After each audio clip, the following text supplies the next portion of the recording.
പ്രധാനമന്ത്രിയുടെ സന്ദർശനത്തോടനുബന്ധിച്ച് കനത്ത സുരക്ഷയിലാണ് തലസ്ഥാന നഗരവും വിഴിഞ്ഞവും. അജീഷ് ജയകുമാർ വിഴിഞ്ഞത്ത് നിന്ന് വിശദാംശങ്ങളുമായി ചേരുന്നു. അജീഷ്, കഴിഞ്ഞ ഒരാഴ്ചക്കിടെ എത്രയോ തവണ ഈ വ്യാജ ബോംബ് ഭീഷണി നഗരത്തിൽ പലയിടത്തുമുണ്ട്. ഇന്നും അത്തരം ഒരു സന്ദേശം തിരുവനന്തപുരത്തുണ്ട്. പ്രധാനമന്ത്രിയുടെ സന്ദർശനത്തോടനുബന്ധിച്ച് സുരക്ഷ അതിശക്തവുമാണല്ലോ. അപ്പോൾ ഈ ബോംബ് ഭീഷണിയുടെ ഒക്കെ പശ്ചാത്തലത്തിൽ അതീവ ജാഗ്രതയിൽ തന്നെ ആയിരിക്കും നഗരം, അല്ലേ?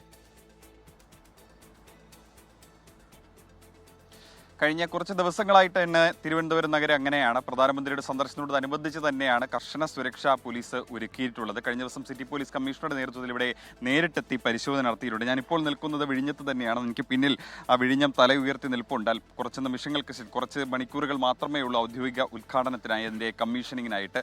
നാളെ പ്രധാനമന്ത്രി 10:15 വിഴിഞ്ഞത്ത് ഇവിടെ ഹെലികോപ്റ്ററിൽ ലാൻഡ് ചെയ്യുക. ഇന്ന് രാത്രി 7:30 പ്രധാനമന്ത്രി 7:50 തിരുവനന്തപുരം വിമാനത്താവളത്തിൻ്റെ ടെക്നിക്കൽ ഏരിയയിൽ ലാൻഡ് ചെയ്യും. അവിടുന്ന് ആ റോഡ് മാർഗം രാജ്ഭവനിലായിരിക്കും അദ്ദേഹം തങ്ങുക. അതിനുശേഷം രാവിലെ പാങ്ങോട് സൈനിക കേന്ദ്രത്തിൽ നിന്നാണ് വിഴിഞ്ഞത്തേക്ക് എത്തുക. ഇവിടെ അദ്ദേഹം ആദ്യം ചെയ്യുന്നത്, ഇവിടെ MSCയുടെ ഒരു കപ്പലുണ്ട്. കപ്പലിനെ കണ്ടതിന് ശേഷമായിരിക്കും ഇവിടുത്തെ ബെർത്തും മറ്റു കാര്യങ്ങളൊക്കെ പരിശോധിക്കുക. അതിനുശേഷം 11 മണിയോടെയായിരിക്കും ഈ പൊതുസമ്മേളനത്തിൽ അദ്ദേഹം സംസാരിക്കുന്നത്. 12 മണിയോടെ മടങ്ങുകയും ചെയ്യും. അതിനു വേണ്ടിയിട്ടുള്ള സുരക്ഷകളെല്ലാം പോലീസ് കർശനമായി ചെയ്യുന്നുണ്ട്.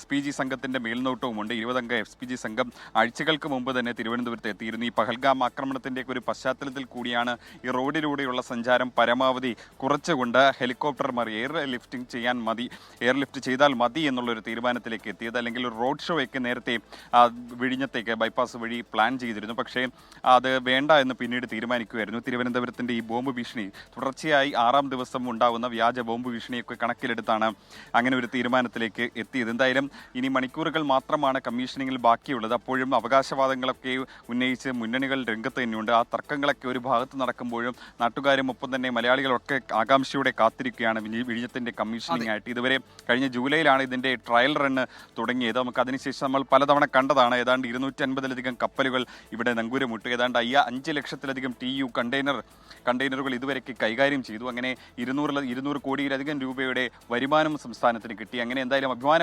പദ്ധതിയുടെ കമ്മീഷനിങ്ങായി കാത്തിരിക്കുകയാണ് ഇവരും.